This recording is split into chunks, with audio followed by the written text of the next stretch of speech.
figured there was no better time or day to make this first video. I'm not really going to talk about a whole lot about the actual bill or the news regarding this.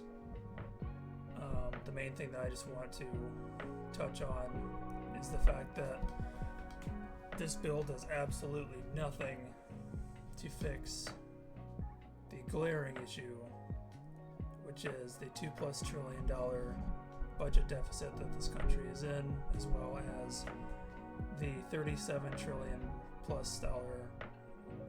debt. Now, a lot of people will say that the debt isn't necessarily so bad, debt to GDP ratio is fine, or it can be fine, GDP growth, blah blah blah, and those things are all well and good, but GDP growth is not predictable enough to justify continuing to rack up the huge debt. You know, once we get over that $40 trillion mark, we're going to be closing in on 130 to 140% ratio, and that's just not sustainable.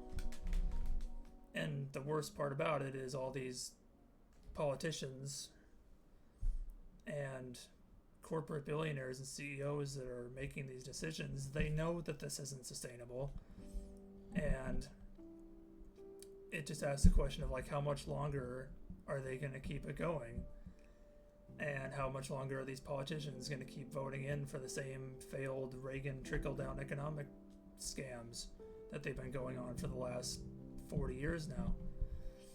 It's not going to work. It hasn't worked. It doesn't work. It will never work. Nowadays, the tax cuts just go directly to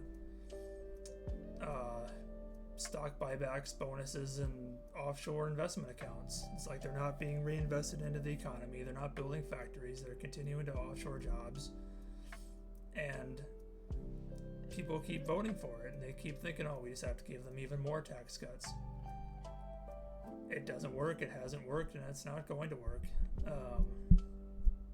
And it really does beg the question of, at what point is enough going to be enough? We're already seeing countries moving away from the U.S. investments, and countries they're not taking up our debt anymore. Their treasury yields are skyrocketing, and our Senate and Congress are 80 years old, 70 years old. It's a retirement home. And so it is long past time that the younger generation, my generation and the ones before me, step up to the plate. And it can't just be with radicals and socialists and communists and whatever, like you're seeing in New York City. It's going to have to be people who are in the middle, people who have common sense, people who understand what the actual problems are, and not just blaming this person, blaming that person. It is going to have to be a collective-wide,